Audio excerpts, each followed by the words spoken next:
खुशखबर खुशखबर खुशखबर. रिदान jewellers आणत आहे आपल्यासाठी लकी ड्रॉद्वारे सोन्याचे दागिने बक्षीस म्हणून मिळवण्याची अविश्वसनीय संधी. ही योजना फक्त 10 महिन्यांसाठी राहील. या योजनेमध्ये 100 सभासद असतील. प्रत्येक महिन्यामध्ये एक चिठ्ठी लकी ड्रॉद्वारे आपल्या सर्वांसमोर काढण्यात येईल. ज्या सभासदाची चिठ्ठी निघाली त्यांनी त्यापुढे कोणतेही हप्ते भरायचे नाहीत.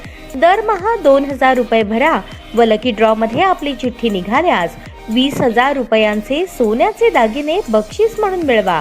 दरमहा 3000 रुपये भरा व लकी ड्रॉ मध्ये आपली चिठ्ठी निघाल्यास 30,000 रुपयांचे सोन्याचे दागिने बक्षीस म्हणून मिळवा. दरमहा 5,000 रुपये भरा आणि लकी ड्रॉ मध्ये आपली चिठ्ठी निघाल्यास 50,000 रुपयांचे सोन्याचे दागिने बक्षीस म्हणून मिळवा.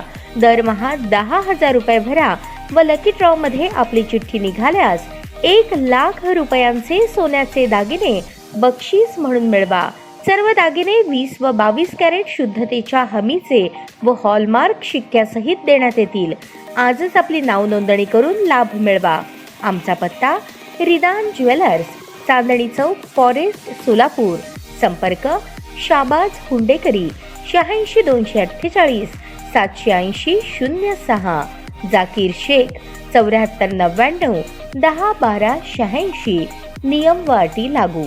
नुकत्याच झालेल्या विधानसभा निवडणुकीच्या निकालांनी संपूर्ण महाराष्ट्राचे डोके चक्रावून गेले. निवडणुकीच्या 1 महिन्यापूर्वी महाविकास आघाडी सत्तेवर येईल अशी चर्चा असताना महायुतीने घवघवीत यश मिळवले. निवडणुकीच्या दरम्यान मुख्यमंत्र्यांचा चेहरा म्हणून एकनाथ शिंदे हेच समोर आले. 288 पैकी तब्बल 230हून अधिक जागा महायुतीने जिंकल्या. त्यामुळे राज्याचे मुख्यमंत्री पुन्हा एकदा शिंदे होतील असे जनतेतून व्यक्त होऊ लागले. जरी भाजपचे सर्वाधिक आमदार असले तरी शिंदे यांना सुरुवातीचे 1 वर्ष मुख्यमंत्रीपद मिळेल असेही बोलले जात होते. त्यासाठी राज्यातील शिवसेनेच्या पदाधिकारी कार्यकर्त्यांनी साकडे घातले. अनेक देवी देवतांच्या समोर प्रार्थना केली. या निवडणुकीत सोलापूरचे शहर प्रमुख मनोज शेजवळ आणि माजी नगरसेवक तथा युवक जिल्हा प्रमुख उमेश गायकवाड यांनी बंडखोरी केली. त्यामुळे शेजवळ यांनी उघडपणे शहर मध्यमधून आडम मास्टर यांना पाठिंबा दिला, तर उमेश गायकवाड हे दक्षिणमधून उमेदवार म्हणून उभे राहिले. पक्षाने याची गंभीर दखल घेत या दोन्ही नेत्यांना तडकाफडकी निलंबित केले. राज्याचे माजी आरोग्यमंत्री तानाजी सावंत हे परांडा मतदारसंघातून पडता पडता वाचले. काही मोजक्या मतांनी ते निवडून आले. यंदाच्या मंत्रिमंडळात तानाजी सावंत यांना मंत्रिमंडळ संधी मिळते की नाही हे पाहणे महत्वाचे ठरणार आहे. पण सावंत यांना पुन्हा राज्याचा आरोग्यमंत्री करावे यासाठी शिवसेनेतून निलंबित करण्यात आलेले मनोज शेजवळ आणि उमेश गायकवाड यांनी पांडुरंगाच्या चरणी प्रार्थना केली. त्यांच्यासोबत जिल्हा प्रमुख प्राध्यापक शिवाजी सावंत, जिल्हा प्रमुख अमोल शिंदे, युवासेना महाराष्ट्र राज्य कार्यकारिणी सदस्य सुजित खुर्द, युवासेना शहर प्रमुख समर्थ मोठे, सागर शिंदे, युवासेना जिल्हा प्रमुख बालाजी बागल, पंढरपूर शिवसेना शहर प्रमुख मुन्ना भोसले, उपजिल्हा प्रमुख संजय बंदपट्टे, संजय सर्वदे आदी युवासैनिक व शिवसैनिक उपस्थित होते. एकनाथ शिंदे हे मुख्यमंत्री व्हावेत म्हणून यातील काही नेते देवी देवतांकडे कुठेही साकडे घालताना दिसले नाहीत. मग आता सावंत यांच्यासाठी एवढा पुढाकार का, असा प्रश्न शिवसेनेचेच निष्ठावंत कार्यकर्ते उपस्थित करत आहेत.